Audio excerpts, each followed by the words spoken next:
Become a better doctor. Streamline the learning process with over 60 hours of organized, high-yield content. Subscribe now to get access to our premium content. Dissociative disorders are actually pretty low yield in the sense that you're likely to not actually see one. The incidence is pretty low because it requires a severe and prolonged stressor. But it makes it for a great test question because there are 4 disorders and they're pretty distinct from one another. So this lesson is about dissociation. And it's actually pretty hard to describe or codify what dissociation is. But everyone has experienced dissociation. And after a long day in the hospital or a really prolonged call, you might be so sleep deprived that you just drive home. And then you show up at home and you're like, how did I get here? Right? You obeyed traffic laws, you stopped at the stop sign and the stoplight, took a ride on red, you didn't crash into another car, but you zoned out. You don't remember what you did or how you got home, but you got home. That's normal dissociation. When you get severe and it causes impairment, it becomes a disorder. So dissociation is going to be the separation of mental functions that are normally connected. That is thought, memory, and identity. Right? It's way easier to identify the disorders by meeting their criteria than really explain dissociation in general. And that's because it doesn't happen very often, usually because dissociation occurs after severe and prolonged stressors. The other diseases we learned about that were stress-related happen around one stressor, around one event. But dissociative disorders, dissociation, usually occur after severe and prolonged stressors. Things like not just being attacked and almost raped, but being sexually violated as a child for multiple years, right? Being kidnapped and sexually violated. It's going to be prolonged and severe stressors, and the worse the stressor, the more severe, the more likely it is to be complete dissociation versus a little bit of derealization. So what I want you to see is that on stage right, dissociative identity disorder is going to be most severe stressor, most severe disorder, and depersonalization, derealization is going to be least severe stressor, least severe dissociation. So let's get into dissociative disorders in general and then get into each of the disorders. All dissociation disorders are going to be that same thing, the separation of thought, memory, or identity from each other, but they're both intact, but just don't communicate. And the way you go about diagnosing dissociation is to rule out other things. We used to use the truth serum, Amytal. The Amytal interview is now the wrong answer. It actually has no benefit. So I put it up here because it used to be the right answer. Strike that out. But what you want to do, and what the Amytal interview tried to do, was rule out malingering, right? People who are faking it, the most common cause of dissociation. And you also want to rule out substance abuse, the second most common cause of dissociation. But if you truly have dissociative disorders, the only way to treat it is to deal with that initial stressor, and you do that through psychotherapy. And the thing is, there's so few of these disorders that it's sort of in contention. What actually happens? Do identities cross over? Do they switch? Is memory gained or not? And so what I want you to take away from this lesson is this.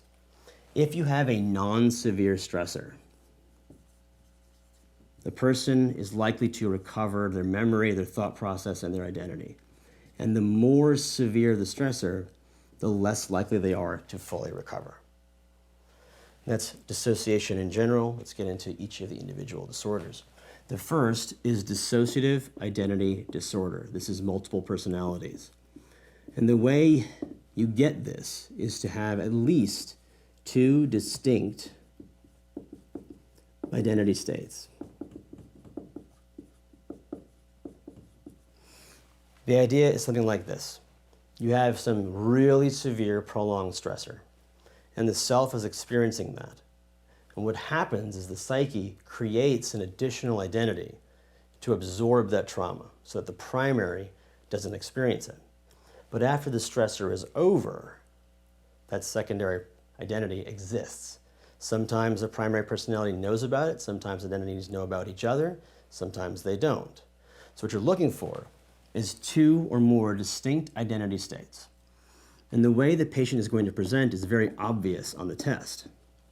What you're going to do is break it down into the self, that is what the person themselves experiences, and the other, what other people witness in them. The person is going to go between identity states, and they were created so that the primary self doesn't experience the trauma. So when that additional identity takes over, the person, the primary self, doesn't know what's going on or remember. So what happens is you'll see memory gaps. These are called blackouts.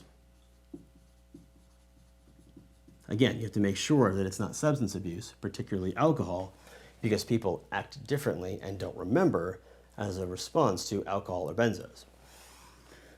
They experience blackouts, and they usually have a history of severe trauma. And because dissociative identity disorder is the most severe, they might have other dissociative symptoms. That is everything that's going to follow in this lecture. What other people experience are going to be things called paradoxical behaviors.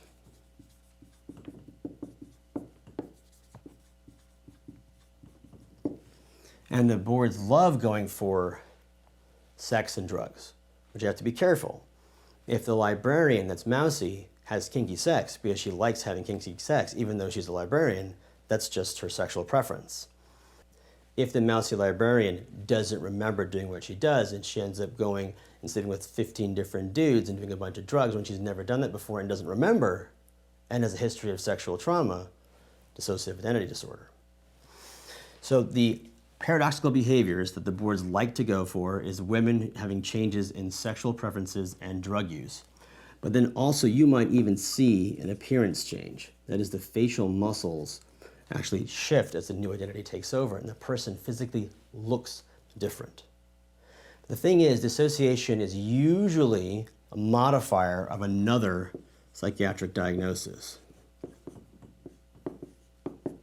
So look for dissociative symptoms, whether or not it's dissociative identity disorder or some of the less severe forms, usually related to mood.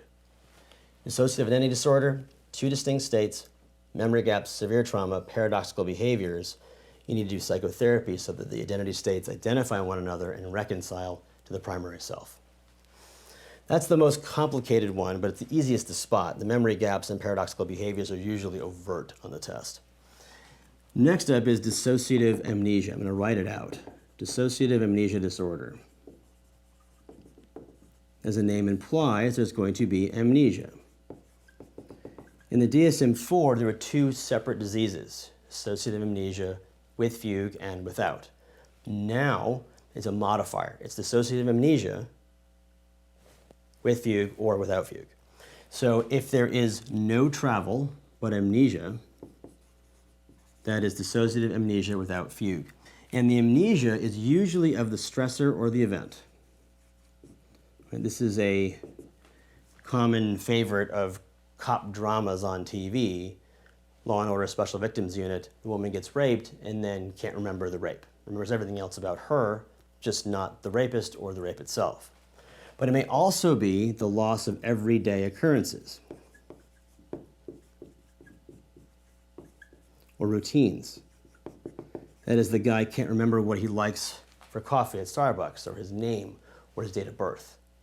Or it may even progress to the entire autobiography.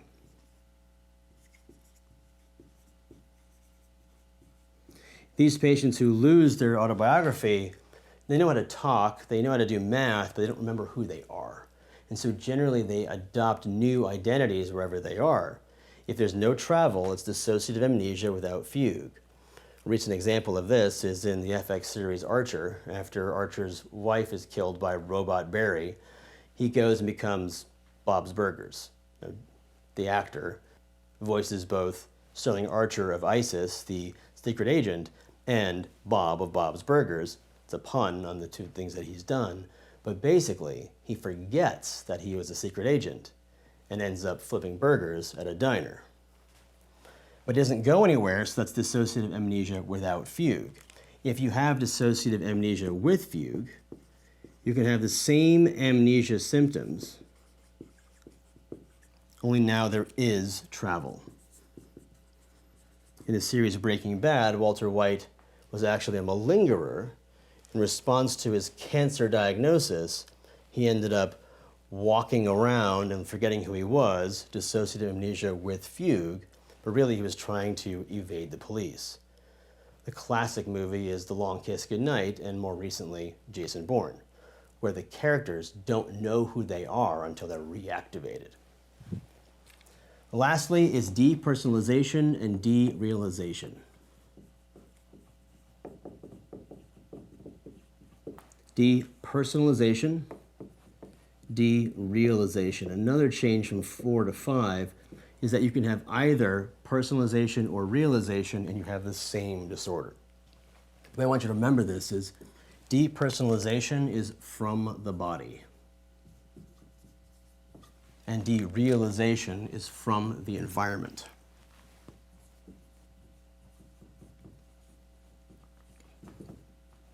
This is what you do when you give ketamine as an anesthetic to kids. You don't want to expose them to full-blown general anesthesia, so you give them ketamine. What happens is they have this out-of-body experience, this depersonalization. That is, they are witnessing the procedure happen to their body, but they are out of their body and don't feel it or experience it. And the same thing is true of deja vu. It's not the Matrix having a glitch. Deja vu or out-of-body experience is an example of depersonalization. Derealization is even harder to explain. It's going to be something like experiencing things as if they're in a dream. Right, so depersonalization is watching yourself as though you're watching a movie of yourself. And derealization is experiencing the things in your environment as though they're unreal or in a dream. Usually what you're looking for is an intact reality testing. That is, they're not psychotic. And depersonalization and derealization usually occur in a non-severe trauma or stressor in an adolescent. Right, so something that's relatively severe to the adolescent, got a C on a test, girlfriend broke up with them. That's the non-severe trauma, but relative to the adolescent, it's severe, and all they experience is this out-of-body stuff or experiencing things as though they're in a dream.